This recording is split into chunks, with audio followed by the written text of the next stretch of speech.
जो अपना टॉपिक है बायोलॉजी का जो बेसिक एमसीक्यू आता है वही टॉपिक है। और ये शॉर्ट नोट्स है। ये क्लास 9th और 10th का मिक्सचर क्लास है जो कि हमारे यूपी सीनियर एंट्रेंस एग्जाम के लिए बहुत ही इम्पोर्टेंट है। इससे जो है 4 नंबर का क्वेश्चन इस चैप्टर से आता है। तो चलते हैं चैप्टर का शुरुआत करते हैं। तो आप जुड़े रहें और वीडियो को लास्ट तक जरूर देखें। There are 6 main components present in food। Food में कौन कौन से कंपोनेंट प्रेजेंट होते हैं, जैसे कि carbohydrate, fats, protein, vitamin, mineral and fibre. ये 6 कंपोनेंट जो है फूड में प्रेजेंट होते हैं।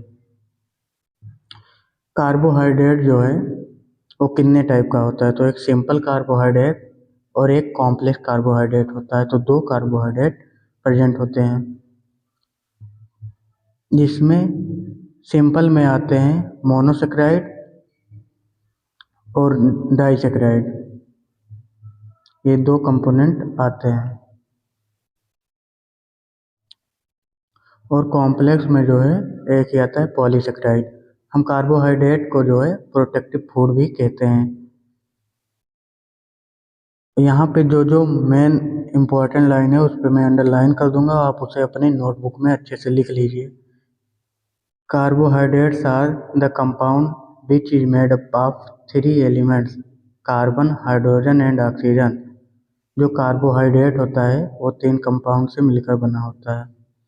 The main carbohydrate found in our food in the form of sugar and starch. Example: गेहूँ, मेज, राइस, ज्वार, बाजरा, पोटैटो, ब्रेड। आप ये सब खाते होंगे तो उससे कार्बोहाइड्रेट मिलता होगा। खाते हैं कि नहीं? अब खाते हैं तो इसको चेक कैसे करेंगे कि इसमें कार्बोहाइड्रेट हमको मिलता है। तो चेक करने के लिए हम कोई भी फूड लेंगे, व्हीट ले लिए, मेज ले लिए, कुछ भी, उसमें आयोडीन का सॉल्यूशन 2 से 3 ड्रॉप मिलाएंगे। फिर कुछ समय बाद जो है कलर ब्लू और ब्लैक में दिखने लगेगा। चलते हैं प्रोटीन। प्रोटीन क्या होता है? तो प्रोटीन जो हमें पनीर, अंडा, सोयाबीन, दालें, मांस आदि से मिलता है। Protein is known as body building food. जो बॉडी बिल्डर होते हैं वो नेचुरल जो है नहीं लेते, वो आर्टिफिशियल प्रोटीन लेते हैं, देखते होंगे गाँव में। फूड, इसको हम टेस्ट करेंगे कैसे? टेस्ट फॉर प्रोटीन फूड, उसमें हम कॉपर सल्फेट मिलाएंगे जो कि कलर बैंगनी दे देगा, तो हम समझ जाएंगे इसमें प्रोटीन है। फैट क्या होता है? तो फैट जो है वसा हमारे शरीर को ऊर्जा प्रदान करती है। फैट का हिंदी होता है वसा, जो कि हमें ऊर्जा प्रदान करती है। कार्बोहाइड्रेट की तुलना में वसा अधिकतम ऊर्जा देती है। कार्बोहाइड्रेट की तुलना में जो है फैट हमेशा ज़्यादा ऊर्जा देती है।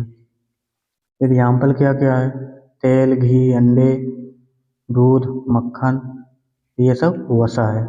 ऑयल ही वसा है। इसका हम टेस्ट क्या करेंगे? तो ये नॉर्मली आप कोई सिंपल सा वाइट का पेपर ले लीजिए, वाइट पेपर ले लीजिए और कोई फूड मिला दीजिए, तो ऑयल जो है वो धब्बा हो गया, तो समझ लो वो फैट है। चलते हैं विटामिन पे। विटामिन पे जो है यहाँ पे आप लिख कर ले लीजिए कि 2025 में क्वेश्चन यहाँ से बनेंगे। 101% 2025 में क्वेश्चन यहीं से बनेंगे। तो फर्स्ट नंबर है lack of iodine quantity in our body called water. Iodine की कमी से हमें घेगा रोग होता है। Lack of calcium cause the deficiency bone and tooth decay. Calcium की कमी से दांतों में सड़न और डिफिशियंसी ऑफ बोन में कमजोरी आने लगता है। विटामिन ए डिफिशियंसी का लॉस ऑफ विजन, जिसको कलर ब्लाइंडनेस या नाइट ब्लाइंडनेस हो जाता है। डी डिफिशियंसी काज रिकेट्स, विटामिन डी की वजह से रिकेट्स हो जाता है, कमी की वजह से। Lack of iron cause anaemia, iron की कमी से हमें एनीमिया हो जाता है। चलते हैं विटामिन। ये देखिए मोस्ट, ये 2025 में यहाँ से क्वेश्चन जरूर बनेंगे। विटामिन का आविष्कार किसने किया? तो फंगन है। ऑर्गेनिक कंपाउंड, विटामिन जो है वो एक ऑर्गेनिक कंपाउंड है, इसे आप लिख लीजिए, ये बेसिक में आता है। ये बी सी डी ई के, वाटर सॉल्यूबल अगर पूछेगा तो बी सी हो जाएगा। और ये डी ई के जो है ये फैट सॉल्यूबल है। ये देखिए विटामिन ई से क्वेश्चन पूछा गया था 2024 में, तो हो सकता है इस बार पूछ लें कि वाटर सॉल्यूबल विटामिन कौन सा है, तो बी सी हो जाएगा। नंबर 2 यहाँ पे शुरुआत होता है। ये देखिए विटामिन को याद करने का ट्रिक, विटामिन बी को याद करने का ट्रिक जो है, ट्रेन पुल पर फास्ट चली, ट्रेन पुल पे फास्ट चली, B4 B8 B10 B11 को छोड़ना है। बाकी ये क्वेश्चन यहाँ 2025 में बनेगा तो बनेगा, आप लिख कर ले लीजिए। ट्रेन से टी हो जाएगा, ट्रेन टी आर, या ट्रेन पुल पर बहुत फास्ट चली, तो टी से बी रहेगा, B1 हो जाएगा, आर से B2 हो जाएगा, B3 हो जाएगा, B5 हो जाएगा। ये सब याद करने का ट्रिक है, आप इसे अच्छे से नोट कर लीजिए और अच्छे से याद करिए। चलिए प्लांट के बारे में कुछ पढ़ लेते हैं, क्योंकि प्लांट जो होता है वाटर ट्रांसपोर्ट किसके थ्रू होता है, जाइलम के द्वारा, और फूड का ट्रांसपोर्ट फ्लोएम के द्वारा, या फॉर फ्लोएम या फॉर फूड।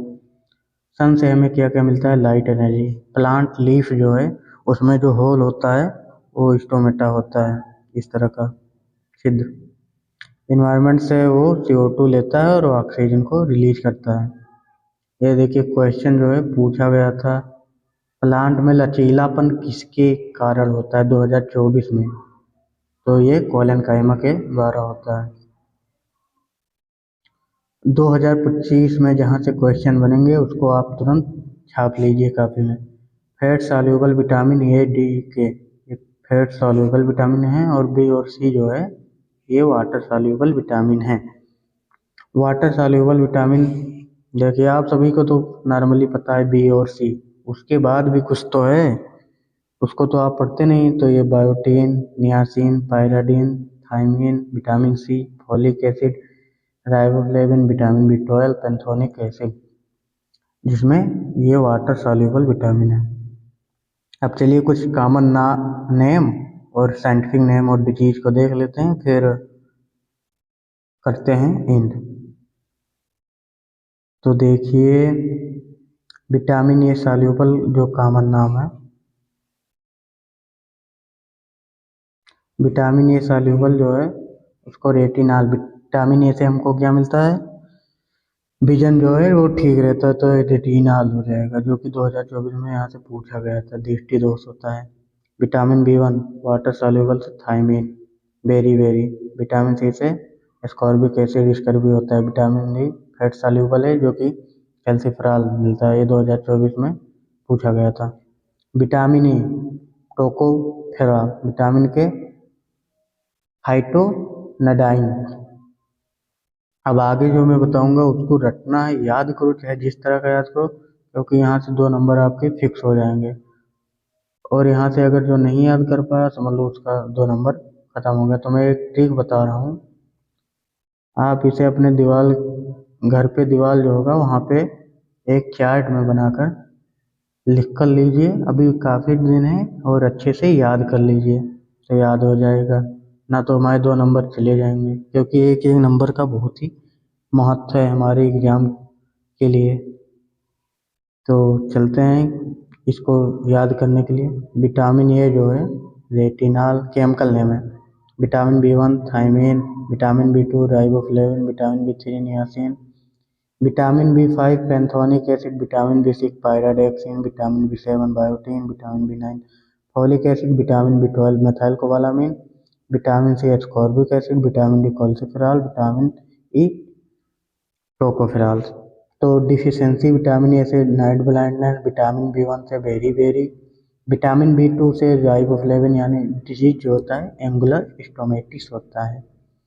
विटामिन B3 से नियासिन केमिकल नेम होता है, प्लेग्रा होता है। पैंथोनिक एसिड विटामिन B5 से होता है, और विटामिन B6 से एनीमिया नामक डिजीज होता है। बाकी इसको आप अच्छे से याद कर लीजिए, रट लीजिए। ये vitamin B12 methyl cobalamin anaemia, इसके भी कारण होता है विटामिन से 6 और विटामिन B12 दो गुना मार दो तो एनीमिया ही डिजीज होता है। विटामिन से स्कॉर्बिक एसिड से स्कर्वी होता है, कैल्सीफेरॉल से रिकेट्स हो जाता है, और टोकोफेरॉल से लेस फर्टिलिटी। गाँव में जो होता है बाजपन, नया शादी हुआ किसी का, तो उनमें विटामिन ई की जब कमी रहती है तो फर्टाइल नहीं हो पाते हैं। तो ये कुछ क्वेश्चन है, इसको आप देख लीजिए। The chemical name of vitamin B12 से अब यहाँ पे याद करिए कि ट्रेन पुल पर फास्ट चल चल रही फास्ट चल सॉरी ट्रेन पुल पर फास्ट चलती। तो यहाँ पे विटामिन B12, तो यहाँ पे याद करें ट्रेन पुल पर बहुत फास्ट, साइनोकोबालामिन ये 12 पे आता है ना। ये 1 2 3 5 7 9 12, 2 2 4 2 6 7 1 8 होता है। तो इसको आप बेसिकली अच्छे से याद कर लीजिए। बाकी अगर आपको जो भी डाउट है आप कमेंट बॉक्स में कमेंट कर सकते हैं, और इसका PDF जो मैं डिस्क्रिप्शन बॉक्स में दे दूँगा।